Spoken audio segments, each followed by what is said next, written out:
Rev it up and welcome to Cars Yeah, show number 1561.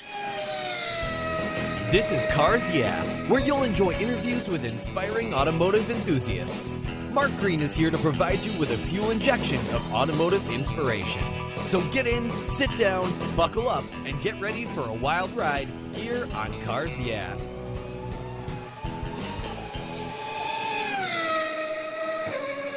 Hello, inspiring automotive enthusiasts, and welcome to Cars Yeah. I'm revved up and very excited to share with you today a guest calling in from Oregon, Charles Freeborn. Charles Freeborn is an automotive enthusiast who loves to work with his hands and discover how things work, including a lot of wrenching on his own automobiles. He's a master woodworker who builds fine furniture. He's built guitars and a number of automotive-inspired wooden boxes, which are very cool. Charles is a board member and driving instructor to the Cascade Sports Car Club and HOD. He drives a 1974 911S Targa. My first Porsche was a 1974 911. And he has a 914 race car, which he has plans to compete in ICSCC and Vintage racing groups. We'll be back in a minute to share Charles' story with you, but first a word from our valued sponsors that make Cars Yeah possible. Sit tight, we'll be right back. Do you know the best way to protect your special vehicle, both the inside and the outside, is with a car cover? I've been using Covercraft car covers since 1975. That's right, back when I was in high school. I've been around a long time. It's a fast, easy, and inexpensive way to keep your vehicle looking brand new. And they have manufactured premium quality exterior and interior covers here in the United States with a reputation for durability and design for a very long time. They're the world's largest manufacturer of custom patterned vehicle covers, and they're crafted to fit tens of thousands of patterns, and that's growing. You can choose from a dozen fabric options and accessories, all designed and carefully sewn for your special vehicle. I protected my rides with their covers for over 40 years, and you know what? You should too. And I've got a deal for you. Right now, you can get 10% off your order using a special Cars Yeah code. The code is YEAH120. Use that code when you check out, and you get 10% off your order. What a deal. That's at covercraft.com. Be sure to use the code YEAH120 at checkout for your 10% off. That's covercraft.com. What do you do after running a race team for 27 years with over 100 professional wins, multiple wins at the 24-Hour of Daytona, and a win at Le Mans? Well, if you're Kevin Buckler, racer and the Racers Group team owner, you create Adobe Road Winery. Located in Petaluma, California, he and his team have created a winning combination with the Racing Series, 4 ultra-premium red wine blends that are in a class of their own. Like racing, these wines comprise of art, precision, engineering, science, and a whole lot of fun. You can choose from 4 blends titled Redline, Apex, Shift, and the 24. Today I'm going to tell you about Shift. This wine was awarded 93 points by Robert Parker's Wine Advocate. It is a balanced and spicy mix of dark blueberries and a cigar aroma.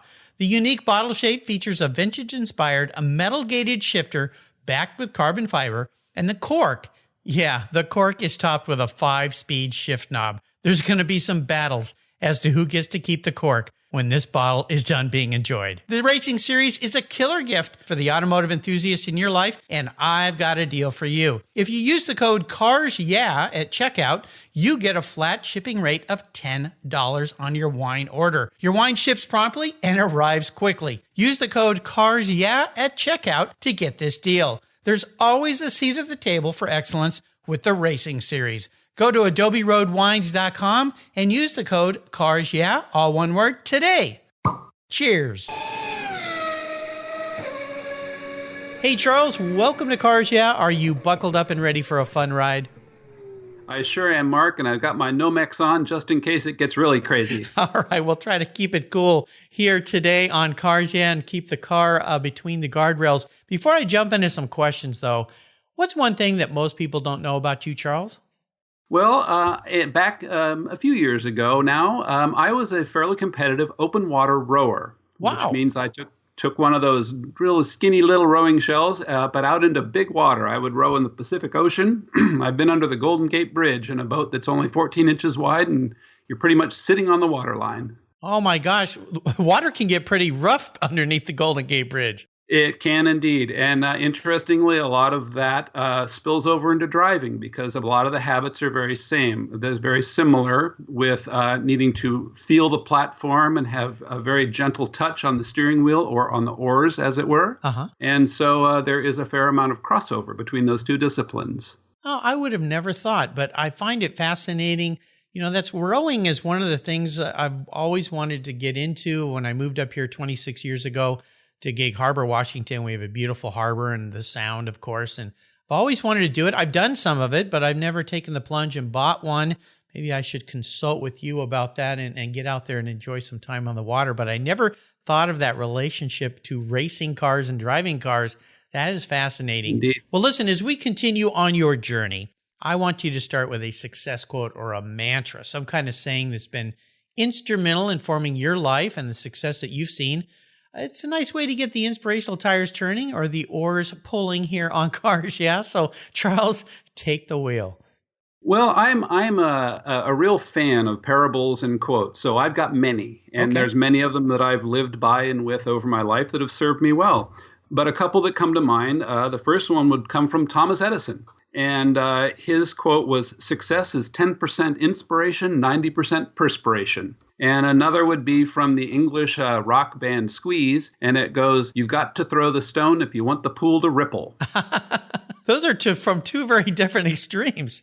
They are indeed, but again, you can see that there is a fair amount of crossover. They both have a similar aspect, which is you just have to stay curious and put your nose to the grindstone and get to work. Yeah, I love it. Those are great. I love both those quotes, but they both have a lot of relevance even today. Well, let's talk more about your business, charlesfreeborn.com. You reached out to me, and you have a very interesting business. I love woodworking. I've never done it. I wouldn't even know where to start, but it's one of those things I've always wanted to try, like rowing or some type of a skill on the water, if you will. I would love for you to share more about what you do and the fact I know you're a car guy. That's why we have you on the show. Some people are going, wait, a fine woodworker on cars? Yeah, what does that have to do with cars? Well, you got a passion for cars. You're going to be vintage racing here soon. You and I share that 1974 911 because that was my first Porsche way back when. I've had a lot of 911s, but that's the one that I saved and finally got and was my daily driver. So share a lot more with us with this passion you have for cars and, of course, fine woodworking. Well, interestingly, when I began back in high school days, when we had wonderful shop class in high schools, which very sadly are going away, I could have just as easily gone down the path of automotive, whether it was designing or engineering or repairing. And that was actually my greater passion. I didn't really do woodworking. I only spent a little bit of time in wood shop. I mostly was in metal shop and auto shop. And the odd little sidebar to that is that the way that I learned that you can get away with cutting class in high school and spending time in the shop is to work on the principal's car. That's a good trick. I wish I'd known that. Where were you when I was in high school? Yeah, that was how I got away with it. And so that was where I really got my car passion. Well, initially I got it from my dad. He was an amateur racer. But then by the time I was into high school, my mother had remarried and I was on the other side of the country. And so I just buried my head under the hood and learned all those skills that I still use today on all of my own vehicles. And then the woodworking thing came along a little bit later when basically I needed good paying work. And the best paying work at the time for me was in carpentry, was working for contractors. And then I just climbed that ladder. So I started just doing general carpentry. Then I moved up into cabinet making. And then I got a workshop space and moved into fine furniture. And that would just happen to be the path I chose. But I always did all of my own car work on the side. And it was always a very passionate hobby. And still is to this day. And then later on, including now, I've tried to sort of re-merge those two passions. So I do some of these wooden products that are automotive related.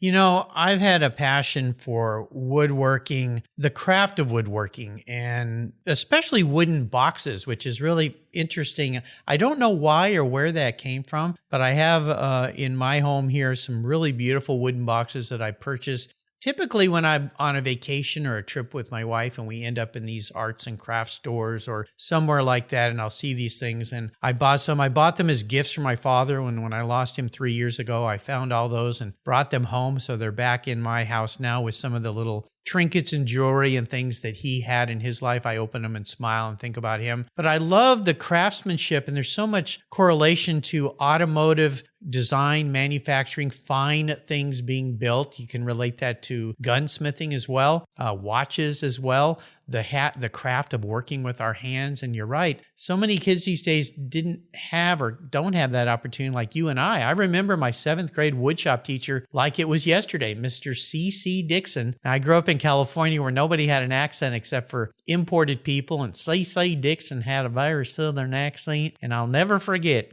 Measure twice, cut once, boys. And, he was one of those guys that you kind of stood out in your life. And I still have some of those wooden things, including a skateboard deck that he let me make after I finished my little bench that I still have and still stand on to reach the top shelf in my pantry. So I think it's fascinating. And I would encourage our listeners to go to charlesfreeborn.com, his website. You'll see some beautiful works of art. Charles was so kind to send me a Porsche-related box for my desk trinkets here. And I think it's fascinating what you've done. It's so cool. And now you want to get involved in vintage racing as well, right? I do indeed.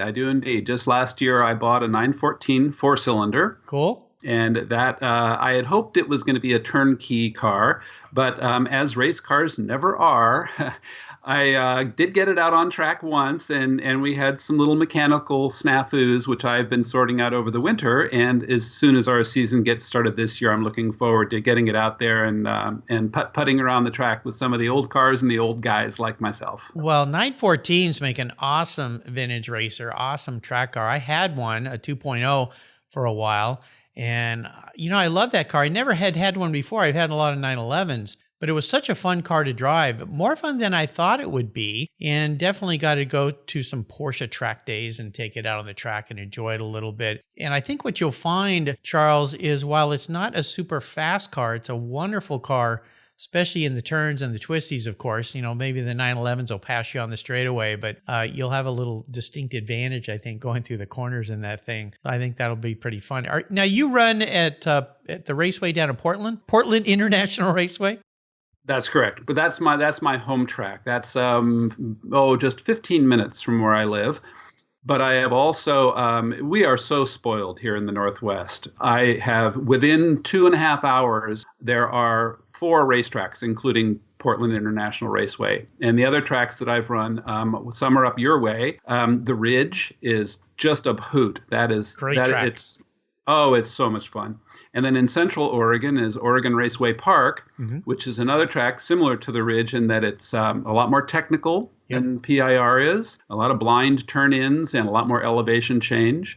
And then the last of the 4 is Pacific Raceways, which is one of the old school tracks here in town, which I have yet to drive on, but I've been there and I've toured it, and I'm very much looking forward to running with Sovereign, which is the vintage-based group out of Seattle, and that's their home track, if you will. Oh, yeah, absolutely. When I started racing vintage cars years back, I joined Sovereign. I got my racing license at Laguna Seca, which is another great track, but I've driven all those tracks you talked about. I love, in fact, Portland, that was one of the first tracks that I took my street car on to do track days with BMW Club. I had an E36 M3, would load up all my tires in that car and drive from Gig Harbor, the 2 hour and 15-minute drive down there with tires belted into the back seat and in the trunk. So I'd swap them out for my slicks and take that car on the track. I love that track. It's very different than Pacific Raceway, but when you come up here to Pacific Raceway, you'll need to call me. I can meet you out there. It's been a while since I've raced there, but I love that track, and you'll find it very technical. Lots of huge elevation changes that would really make you think differently about the way you drive compared to Portland. You're going to have some fun. And Sovereign is a great group. Ran with them for many years, 12 years, raced with them. Great group of people. And of course, Andy, who's the president of Sovereign now, he's been a guest on my show a couple times here. He's with Armadillo Racing. They've got a great group of people. So you're going to have some fun.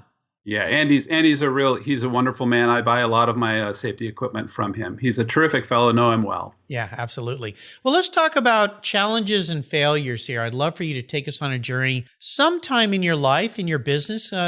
Tell us about a time that was a challenge for you, something you faced that you had to work your way through. But more importantly, what was that lesson learned so you could come out positive on the other end? So take us for a drive, Charles. Well, the biggest challenge for me in my life is not automotive or business related. It's personal. And it would have been when I lost my first wife to cancer.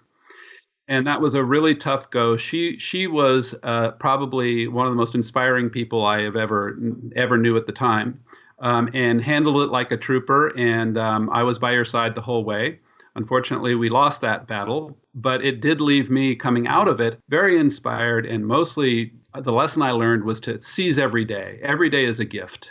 And so you have to go forward with a fresh outlook every time you get up and get out in the world. And so that was the inspiration that I was left with from that experience.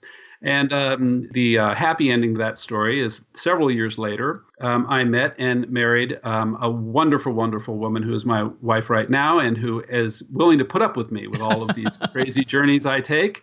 Yeah. And when we joined up, when we formed our team, we were living in California. And we were both looking for a new adventure, a new place, a new start. And so we found the Pacific Northwest, and here we are, just loving every minute of it. And she's been a real trooper, and as I said, she puts up with me. Well, it's no small feat. No, us car guys, if we find the right woman in our life that puts up with our passion for cars, it really is a treasure. I've done the same with Jill, my wife. We've been married for 35 plus years, and she puts up with all my car shenanigans and so forth, and never bats an eye or rolls an eye. And there were many times I would come home from a racing weekend and say, we may not be going to Hawaii this year. I blew up 2 motors this weekend, and she'd just go, okay. But thanks for sharing that. My sincere condolences for losing a spouse. And I've had several guests on the show who've lost spouses and have shared the same inspiring stories that the struggle they went through with that battle was so important, but life-defining, and helped them realize the importance of every day that we get to be on this planet. And of course, this pandemic that we're all dealing with right now, so many people have lost loved ones and friends and so forth. And I'll tell you, it's something that I've learned having done this podcast now and having so many followers on social media. Not a week goes by, I don't see somebody losing someone for some reason. And it just reminds you that cliche that every day is precious, and we need to make sure that we live our life the way we want to live it and with the passion that we have. And definitely you figured out how to do that through cars. And I'm so happy you found a new partner in life that, like you said, puts up with your shenanigans like my wife, Jill, puts up with mine. Thank you for sharing a really personal story with us here. Let's take a short break. We'll reconvene in a second after we thank some more of our sponsors here that make Cars Yeah possible. And we'll be right back. My favorite collector car magazine is Keith Martin's Sports Car Market. I've been a subscriber for decades. Sports Car Market is the Wall Street Journal for enthusiasts and collectors. It's your monthly must-read, whether you dream of owning a collector car, maybe you have 2, or maybe you've got 200. Sports Car Market has been around for 31 years, and it's filled with valuable articles, intelligent write-ups, and the latest auction sales. Go to sportscarmarket.com and subscribe today. And don't miss my weekly podcast with Keith Martin titled Buy, Sell, Hold. It's the essence of collecting. We talk to the movers and shakers in the collector car world. Here's a couple deals I have for you just for listening here on Cars Yeah.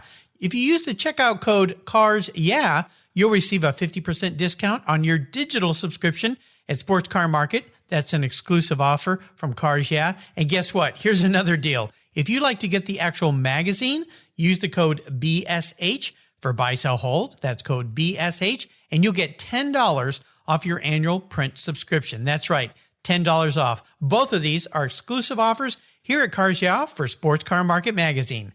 Just go to sportscarmarket.com and get your deals today. If you're listening to Cars Yeah, you've probably spent some time working on your favorite ride. But how confident are you working on your finances? You may be able to rebuild a fuel injection system, but can you decipher the details of a mutual fund? If you're like me, investments, insurance, annuities, budgeting, and other financial concepts may seem a bit daunting, but what if I told you there's a book that describes these subjects and more in an easy-to-read and a very humorous way? My friend Chris Kimball, CFP, a longtime sponsor and past guest here on Cars Yeah, has written that book, and it's titled The Saga of Ike and Penny, a couple's humorous journey through the confusing world of finance. It's a fun look at things you need to know, everything from investing to effective ways to get rid of credit card debt, and it's probably the only book on finance with a VMAX on the front cover and a classic Mini Cooper on the back. The book's available at Amazon for just $10, and this book will dramatically improve the direction of your financial future. I gave copies to each of my children. All securities are through Money Concepts Capital Corp. Christopher Kimball Financial Services is not affiliated with Money Concepts Capital Corp. Get your copy, The Saga of Ike and Penny, today. All right, we are back, and I'd love for you to share a story with us, Charles, that instigated this personal passion that you have for cars. Is there a pivotal moment when you look back in your life that you knew you indeed were going to be a car guy for life? Well, that would have to be the very first car I owned, which I bought before I even had a driver's license. Wow. That was a 1964 VW Bug, just like, half of the people our generation, your first car is a Bug. Yep. And I bought it for $100, and the engine was blown. $100? $100. Wow. This would have been probably about 1972 would be my guess. Yeah, okay. And so I was in high school, but didn't yet have my driver's license. And the engine was, this is the odd thing about VWs. The engine was blown up, but it still ran. Yeah. It had a piston that was in four pieces, but and the top of the piston broke off and was stuck in the top of the cylinder, and the skirt was still going back and forth in there attached to the connecting rod. Oh my gosh. Amazingly, the engine still ran on 3 cylinders. So I took that car and engine into auto shop at high school and disassembled it and put it back together. And I would have to say the pivotal moment was when I turned the key and that car started. And what that signaled to me was freedom. Yeah. Because I now had my own set of wheels under me. And I come from a big family. We had all of our needs covered, but any special things like cars or toys or motorcycles, I had to earn myself. And so that was my first step into that world of being able to fend for myself. And also simultaneously, it gave me, I grew my wings at that point. And suddenly I had my freedom in the form of a car. Oh, how cool. Yeah, VW's my second car was the VW Carmen Ghia. That was my poor man's Porsche, I called it. But we're doing this show, listeners, via Skype as with many of my guests, and I'm sitting here enjoying Charles' handsome face here. And Charles, you'll look over my shoulder where I'm pointing here. You'll see a crank. I sitting see a on crankshaft. A crankshaft. Yeah, that was my first grenaded engine. That came out of a 1960 Lotus Formula Junior, and I was at Steers Point. Had been running, we had been running a few days just testing cars and so forth, and took that car out for a morning run to position myself on the grid, and the car just stopped running and coasted to a stop, and they towed me in. And Louis Shefchik, who helped me with my race cars, he's been a guest on the show here, JNL Fabricating, he opened up the back of the car, looked down, and he said, "Hey, Mark, you ventilated your engine." And I said, "Was that a bad thing?" And he said, "Oh yeah, that's a very bad thing. You've got 3 holes in your block." So that's a memento to that weekend, is that little sculpture I call back there. It does bring a smile to my face, but I understand. Well, I always ask my guests for their first really special car. You mentioned that 64 Bug. Was that your first special car, or is there another car that you might want to share? I think there might be. Well, there was a string of them, and that would probably be the most pivotal car that I had because it began that journey of mine. Yeah. But then further on, I then sold that car I bought for $100, probably about 6 months later, and as I recall, I sold it for $400. Hey, score! Which I would like to see any of today's financial gurus top that rate of return. Yeah. I made 400% in 6 months. There you go. But then I had a string of cars. The next one, I had a Mustang Fastback that had a fire in the back seat, probably an arson type thing. I was going to say, how does one burn up just the back seat? There's a hot date maybe or something back there? Hard to say. I don't know exactly the full story, but I probably don't want to know. Yeah, that probably story. not. Yeah. And I only owned that car briefly. I flipped that one. And then I had a 1967 Firebird that was in a front end wreck. And again, I put a clip on it in high school. Yeah. And that had the overhead cam 6, which was, we all know, was a John DeLorean project. Oh, yeah. But being young and reckless, I wanted more horsepower. So I foolishly removed that engine and put in a 327 Chevy engine. Oh. And drove that car for some time. And then in between, I had an Alfa Romeo Giulia, the little convertible that had a V8 transplanted into it. Somebody was trying to basically make a Sunbeam Tiger out of it. Okay, yeah. And that just didn't work. I disassembled that. I ended up selling the car, the body, to a fellow who was going to restore it with an Alfa engine, and sold the engine separately. Yeah. So those were a few of the sort of oddball projects. Like I say, I had to buy, I didn't have a lot of money to work with, so I sort of brought home all the strays. and that was my education as well as my transportation. Well, it sounds like it. Now, I know you got, I mentioned earlier, 74 911S Targa. And my first Porsche I finally had saved up enough was a 74 that somebody had restored and painted a Garge red. And it was done real nice and so forth. And that was my daily driver for a long time. But how long have you had your 74 Targa? The Targa I've had since about 1998. So I've had that car quite a while. Right.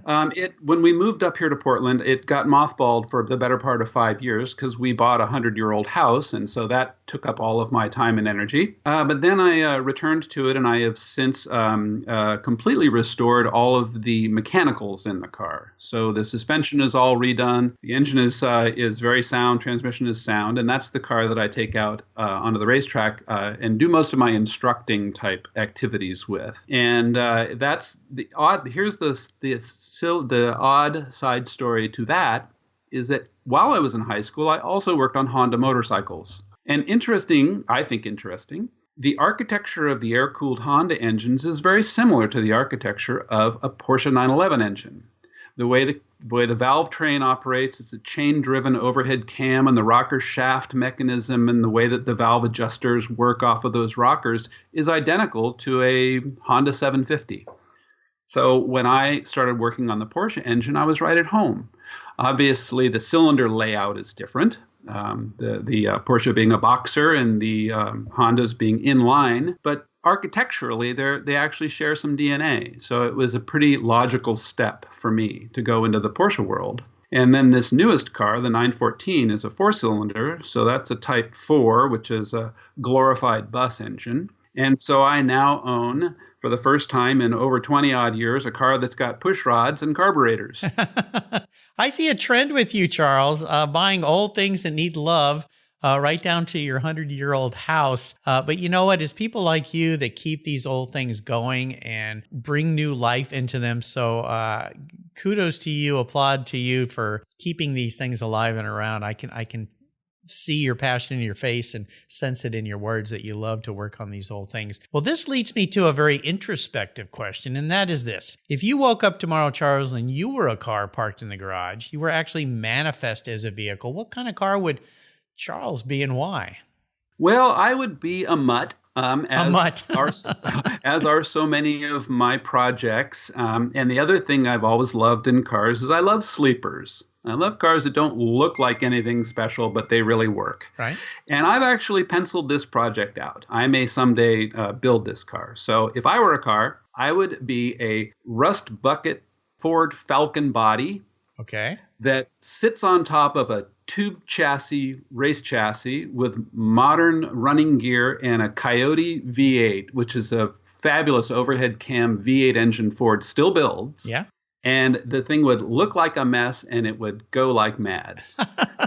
and I would drive it. That's a car I would drive. A bit of a rat rod, I think we're talking about here a little bit, right? Indeed. A rat rod, but perhaps one that's a rat race rod. Let's call it that. A rat race rod. I love it. That's a very clever, unique answer. I don't know that I've heard something like that. So there you go. You get surprised every day with that question. It's a unique question, and sometimes the answers are a little bit, well, okay, but that one was very Very interesting. Nicely thought through, Charles. Well, we're entering what I call the last lap. You're a guy who's been on the track. You know what that means. The white flag's out, checker flag's in the distance. I'm going to fire off a series of questions and ask for you to give us some quick blips of the throttle of that rust bucket Ford Falcon body on a tube chassis Coyote V8 engine throttle. So here we go. That's a mouthful. Would you share one of your personal habits you believe has contributed to your many successes over the years? The most important thing to me is to go out into the world with a sense of curiosity. Always have your eyes open and be looking for new things, new combinations of things. Brilliant. How about if I could arrange for you to have a drink or a meal with anyone in the automotive industry, living or deceased? Who would that person be? Well, I would have to say that being a gentleman myself, I am very interested in the gentleman's era of racing. So that person would be Graham Hill. Oh, wow. Who was also a rower. He was an expert rower, and he was truly a gentleman, both on and off the track, everything I've read about him. And so that would be my choice. I didn't know he was a rower. Very fascinating. Yeah, that would be excellent. How about the best automotive advice someone else has given to you? Well, it's similar to the same advice I would give anybody else, and that is learn how to do it on the racetrack. Get out there. If you want to drive fast, do it on a track. Take an HPDE course, participate in track days, but do it in that environment. And for me, what that has evolved into, or I could say, is that I haven't had a speeding ticket or any traffic ticket in over 20 years. There you go. I do it all on the racetrack, and you really learn how to drive. Yeah, so great advice there. How about a resource? There's a couple of shout outs you'd like to give here to people that are go-tos for you. Well, again, here in the Pacific Northwest, we are blessed and spoiled. If you're a Porsche fan, especially a racing Porsche fan, there is a shop out in Sherwood, Oregon called Roth Sport Racing, and it's run by Jeff Gamroth, who is a just unlimited fount of wisdom and knowledge in terms of Porsches. And he's been very generous with that help with me, and I buy as much as I can afford to from him. And then I pick his brain when I hit the wall and need expert advice. So I would definitely say call Jeff if you're a Porsche person. And then there's another shop here in Portland that's run by a good friend, Don Gibson Auto and Electric. And he is a racer. He was a stock car racer and nowadays runs in the Gas Series, which is a Great American Stock Car Series racing. And he's a good friend, and we've collaborated on projects. I'm building a truck bed for a rat rod style truck project he's got going right now. Uh-huh. And terrific guy, terrific shop, as honest as the day is long. He and his wife Joan run the business together, and I just can't say enough good things about Don. He's a true friend and a wonderful man. Well, you're going to have to make some introductions for me so that I can have both Don and Jeff as guests here on the show. They sound like I'm familiar with Roth Sport, of course, being a Porsche guy. So, yeah, maybe you could make some email introductions and I could get them on the show. That would be great. I'd be happy to. Fantastic. How about a book, Charles? Is there a book you'd like to share with our listeners?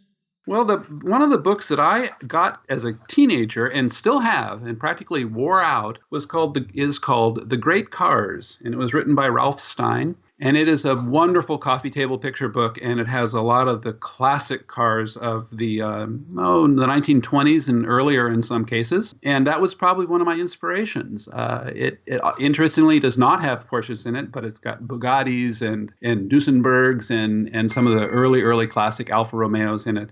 And that was perhaps one of the ones that set me on my automotive path. I've got that book in my library. It was a gift from, I think, a grandparent perhaps, or maybe my parents. I can't remember. It's been a long time. So, yeah, great book. I'll make sure I put a list and a link to that book. Perhaps you can still find it out there in some places.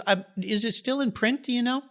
I couldn't tell you. I honestly don't know. Probably not, but I tell you what, you can find a lot of great books out there on eBay that people are selling all the time or used bookstores. There's a lot of them across the country that you can find online. I'll make sure to put a link to the title and author of that book, Ralph Stein, on Charles' show notes page. There's a great place on the Cars Yeah website called Guest Recommended Books, where over 1,600 books are listed by my inspiring automotive enthusiasts, and I've made them all easy to acquire through quick clicks. And of course, I've had hundreds of authors of fantastic books. I do book giveaways all the time here. So if you're a new listener and you've not subscribed to Cars Yeah, go there, hit the free book button. You'll get my free ebook called Filler Up. It's an email book, so you'll get your hands on that as well. Awesome. All right, Charles, we're up to the checkered flag, and this last question can be a bit of a doozy. I'm going to buy you a car today. A collector car, something fun, but there are some rules to my game since I'm riding the Czech today. It's the only car you can have as far as a collector fun car.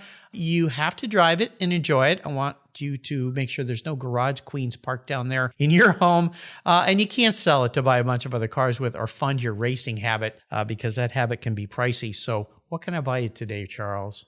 Well, as a Porsche fan, you probably have heard this before. Everybody wants the big one. Everybody wants a 917. Well, At my age and experience, that car would just terrify me. Sure. So I think I would dial that back, and my dream car would be the 1970s era Porsche RSR. Oh. There was a whole pack of them that came to this country. Roger Penske, I believe, brought in a bunch and had a whole racing series around them. But that basic era car, that early 70s, they had the 3-liter sand aluminum cast engine blocks with the slide valve MFI. Wonderful car, a full race car that you could ostensibly stick a muffler on it and a license plate and drive it to the track. Yeah. Oh, my. That would be my car, and I would drive it. Yeah. IROC, International Race of Champions, of course, those cars. And 73, those cars came out. So you picked the right one. Now, let me ask you this so that I bring you the right RSR. Which one do you want? What color? Because they came in those marvelous early 70s colors. What would you like? Oh, probably the fluorescent yellow-green one or something that's loud and proud. Loud and proud. Well, how about if we go with Viper Green? I think that's a good one for you. One of my favorite colors. You picked the right one, Charles. Well, you've taken us on a great ride today. This has been fantastic. Getting to know you better. I want to thank you for sharing your automotive journey. Could you offer us one little parting piece of wisdom or guidance before you rip off down the coast highway there in that beautiful RSR Porsche? Well, I suppose I could close with one last quote. This one would come from the Revolutionary War activist Thomas Paine and has been used quite a bit. And it basically goes, lead, follow, or get out of the way. I love it. That'd be a good one for the racetrack. And I hope he said it a little bit tongue-in-cheek at least. Yeah. But that would be my advice. I love it. I love that quote. What's the best way for people to learn more about you and your magnificent, beautiful, fine woodworking? Well, you can find me at charlesfreeborn.com, and where you will also find links to my various social media channels, Instagram, and so forth. Being an older guy, I'm not too up on that, but there is some things there to look at. But the website is constantly evolving as I bring new products to market and so forth. So check in and then check back because it's always changing. Absolutely. I'll make sure to put a link to that on Charles' website. If you love finely crafted things, you're going to spend a little time on his website and look at what he has to do. Better yet, he'll make you something. So that's pretty cool. He does have some things that you can ready-made buy, but you can order something and have him hand make something bespoke for you. And I think it's something that you'll find will be part of your family for life and go on to your generations beyond you. So Charles, thanks for being so generous today with your time and your experiences. This has been a delight. Until you and I talk again, I'll see you down the road. Thank you, Mark. I truly appreciate it. And I also want to give you a special thanks for keeping the passion alive during these difficult times we're all in. Absolutely. And again, a reminder to what we're dealing with here. We'll all get through this. Stay healthy, everybody. Remember to chase your passion. And by the way, again, thank you for the beautiful box that you sent me. I will treasure it forever. And perhaps someday when I'm gone, my kids will smile when they open it and there'll be a few little things from Dad in there, just like the boxes I have from my dad. So thanks so much. My pleasure. Take care. Thank you so much for joining us on today's ride here at Cars Yeah. Drive on over to carsyeah.com to find show notes and inspiring automotive fun. Download your free copy of Filler Up, a fun book filled with gorgeous photographs of fuel filler fun, including quotes from more inspiring automotive enthusiasts. Download your copy today, and we'll see you next time on Cars Yeah.